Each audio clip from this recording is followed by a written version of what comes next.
Shalom Bapak Ibu dan Saudara yang dikasihi Tuhan, kiranya damai sejahtera senantiasa melimpahi atas kehidupan saudara sekalian. Bapak Ibu dan Saudara, hari-hari ini kita merasa prihatin dengan adanya wabah virus corona yang melanda di banyak bangsa di dunia ini termasuk di Indonesia. Maka dari itu, hari ini ibadah di gereja dipindahkan ke rumah kita masing-masing dengan harapan bahwa penyebaran virus ini bisa dihentikan. Karena apa? Ketika pertemuan-pertemuan itu tetap dilakukan dan ada satu orang atau dua orang yang terjangkit virus dan orang itu masih sehat dan belum terdeteksi, maka sangat berbahaya, bisa menulari orang-orang yang lain. Walaupun ketika tubuh kita sehat, imunitasnya kuat, dan ada virus, kita tetap sehat dan tidak sakit. Tetapi virus yang menempel di badan kita bisa menulari orang lain. Dan kalau orang lain itu imunitasnya lemah, dia bisa jatuh sakit. Hal ini bukan berarti kita tidak beriman, Bapak Ibu Saudara. Tetapi inilah iman, di mana kita mempercayai bahwa Tuhan memberikan petunjuk, memberikan terang kepada kita melalui akal budi dan pengetahuan untuk melawan wabah virus ini. Jadi, tetaplah semangat, jangan merasa bahwa ibadah kita di rumah tidak sah. Ibadah di rumah maupun di gereja semua sah. Karena firman Tuhan mengatakan pada waktunya orang akan menyembah Allah tidak di gunung Gerizim ataupun di Yerusalem, tetapi di dalam roh dan kebenaran. Oleh sebab itu, melalui siaran video ini, kiranya dapat menjadi kekuatan, penghiburan, dan pengharapan bagi kita semua. Di dalam Injil Yohanes yang kita baca hari ini, menceritakan tentang seorang yang buta sejak lahir. Di dalam bacaan itu dipertanyakan, salah siapa? Atau dosa siapa? Mungkinkah dosa orang tuanya? Atau dosa bangsanya? Atau dosa siapa ini? Tuhan Yesus menjawab bahwa bukan dosa siapa-siapa, tetapi dengan peristiwa ini supaya kemuliaan Tuhan boleh dinyatakan. Demikian juga Bapak Ibu dan Saudara, di dalam peristiwa wabah virus corona yang melanda dunia hari-hari ini, tentu kita tidak berhak untuk menyalahkan siapapun. Mungkin menyalahkan orang-orang dari Wuhan, Cina, atau orang Amerika, atau kalau di Indonesia kita menyalahkan pemerintah, tentu bukan demikian.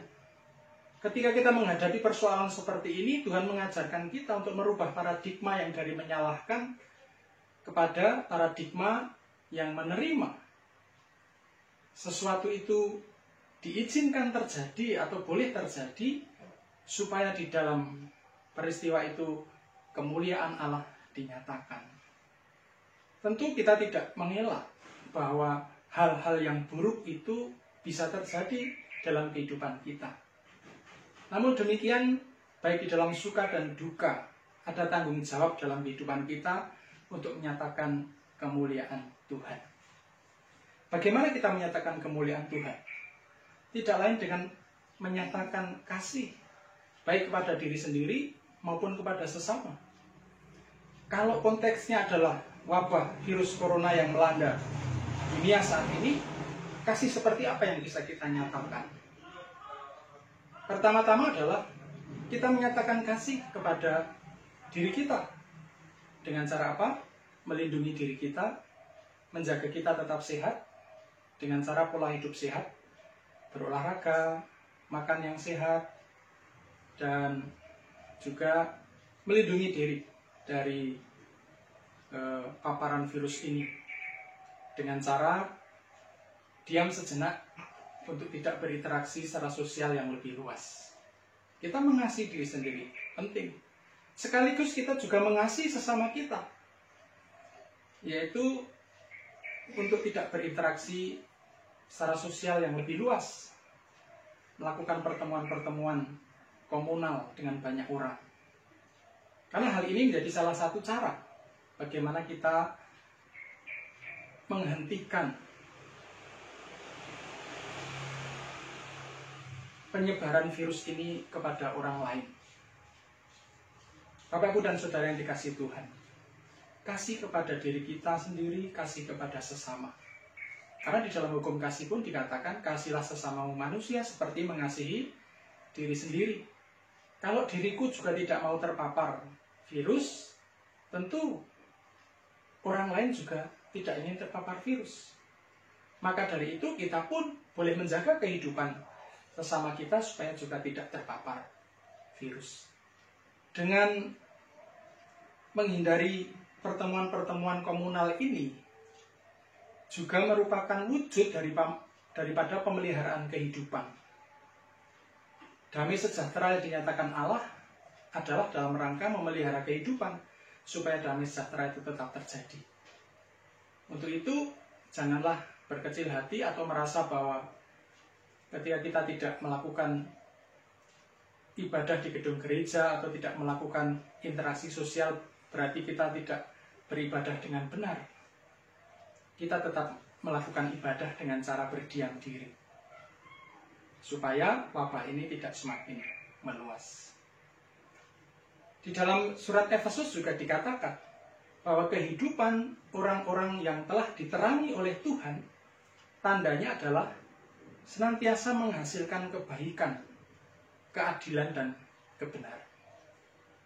Ketika kita berdiam diri di rumah pada masa situasi wabah ini, itu juga akan menghasilkan kebaikan. Karena virus ini tidak semakin menyebar, tetapi diupayakan bisa dicegah, bahkan bisa dihentikan. Lalu bagaimana kita juga bisa menyatakan kasih dengan cara yang lain? Kita mempergunakan media sosial dengan bijak. Mari kita sebarkan berita-berita kebenaran. Mari kita sebarkan tulisan-tulisan yang menyemangati, yang penuh sukacita, bukan ketakutan. Dengan demikian kita juga sudah menyatakan kasih kepada sesama kita melalui media sosial. Ada pihak-pihak yang memiliki wewenang untuk memberitakan berita-berita, tetapi kita tidak sebenarnya. Oleh sebab itu, mari yang kita beritakan adalah apa yang sungguh-sungguh kita tahu, apa yang sungguh-sungguh kita mengerti dan pahami. Sebisa mungkin, mari kita sebarkan cinta kasih, semangat hidup, dan pengharapan. Karena Injil Kerajaan Allah mewartakan kebaikan, pengharapan, kasih, dan kehidupan yang damai sejahtera. Oleh sebab itu, Bapak, Ibu, dan Saudara yang dikasihi Tuhan, di tengah-tengah situasi yang memprihatinkan ini, mari kita tetap semangat, tetap menjaga diri, tetap mengasihi sesama kita seperti mengasihi diri kita sendiri. Dan tetaplah percaya bahwa Tuhan adalah Gembala yang baik.